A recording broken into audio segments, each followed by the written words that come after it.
Account open করলে সবচেয়ে একটি বড় প্রবলেম হচ্ছে অ্যাকাউন্টের এগেনস্টে আপনার কার্ড পেতে প্রবলেম হয়। ফাইনালি ইসলামী ব্যাংক নিয়ে আসলো ইনস্ট্যান্ট ভিসা ডেবিট কার্ডের সুবিধা। আপনি নতুন অ্যাকাউন্ট ওপেন করলে অবশ্যই ইনস্ট্যান্ট ভিসা ডেবিট কার্ড নিতে পারবেন। আপনার কার্ডটি নেওয়ার জন্য আপনার কত চার্জ রাখা হবে, আপনি কোন অ্যাকাউন্টের এগেনস্টে নিতে পারবেন এবং কি কি সুবিধা নিতে পারবেন এ বিষয়ে কথা বলবো। প্রথমে আসি, আপনি কোন অ্যাকাউন্টের এগেনস্টে আপনি কার্ডটি নিতে পারবেন। আপনি অবশ্যই সেভিংস অ্যাকাউন্ট, কারেন্ট অ্যাকাউন্ট এবং দৈনিক আপনি যে অ্যাকাউন্টগুলো থেকে টাকা উত্তোলন করতে পারেন এই অ্যাকাউন্টের এগেনস্টে আপনি কার্ডটি নিতে পারবেন। আরেকটি সবচেয়ে বড় প্রবলেম হচ্ছে আপনার অ্যাকাউন্টটি ফ্রেশ হতে হবে।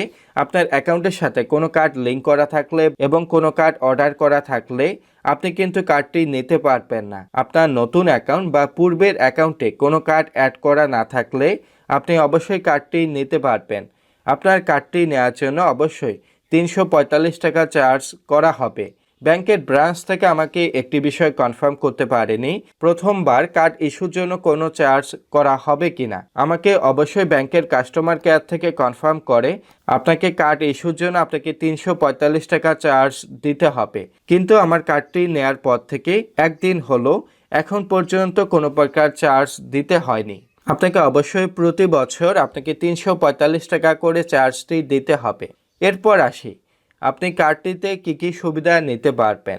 প্রথম সুবিধা হচ্ছে আপনি পস ট্রানজ্যাকশন করতে পারবেন, আপনি ই কমার্স ট্রানজ্যাকশন করতে পারবেন, আপনি নগদ, বিকাশ এবং অন্যান্য যে মোবাইল ব্যাংকিং অ্যাপ থাকে তাদের অ্যাপ ব্যবহার করে আপনি অ্যাড মানি অপশন থেকে অবশ্যই কার্ড দিয়ে আপনি অ্যাড মানি করতে পারবেন। আপনাকে ই কমার্স ট্রানজ্যাকশন ব্যবহার করার জন্য অবশ্যই আপনাকে ই কমার্স যে একটি গেটওয়ে থাকে আপনাকে অ্যাক্টিভ করতে হবে।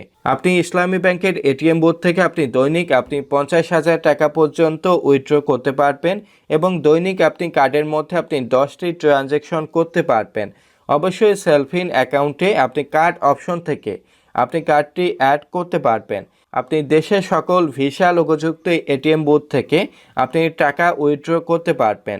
আপনাদের প্রশ্ন থাকতে পারে, আমার কার্ডে তো কোনো নাম নেই, আমার কার্ডে কোনো নাম প্রিন্ট করা নেই, আমি কিভাবে ব্যবহার করব। অবশ্যই কার্ডের নাম্বার থাকে, আপনি নাম্বারটি ব্যবহার করবেন। একটি এক্সপায়ার ডেট থাকে। আপনি কার্ডের বিপরীত পাশে আপনি 3 সংখ্যার একটি সিভিভি নাম্বার দেখতে পাবেন। আপনি কার্ড হোল্ডার নেম এই অপশনে আপনি আপনার নামটি ব্যবহার করতে পারবেন। আপনার প্রিন্ট করা নাম না থাকতে পারে, আপনি আপনার অবশ্যই নামটি ব্যবহার করবেন। আপনি ই কমার্স ট্রানজ্যাকশন করতে পারবেন। আশা করছি আপনার কার্ডটি ব্যবহার করতে ভালো লাগবে এবং ভিডিওটি অনেকটা উপকারে আসবে। ভিডিওটি উপকারে আসলে অবশ্যই একটি লাইক দিবেন, শেয়ার করবেন। একটি রিকোয়েস্ট থাকবে, যারা নতুন দর্শক অবশ্যই সাবস্ক্রাইব করবেন। সবাই ভালো থাকবেন, সুস্থ থাকবেন।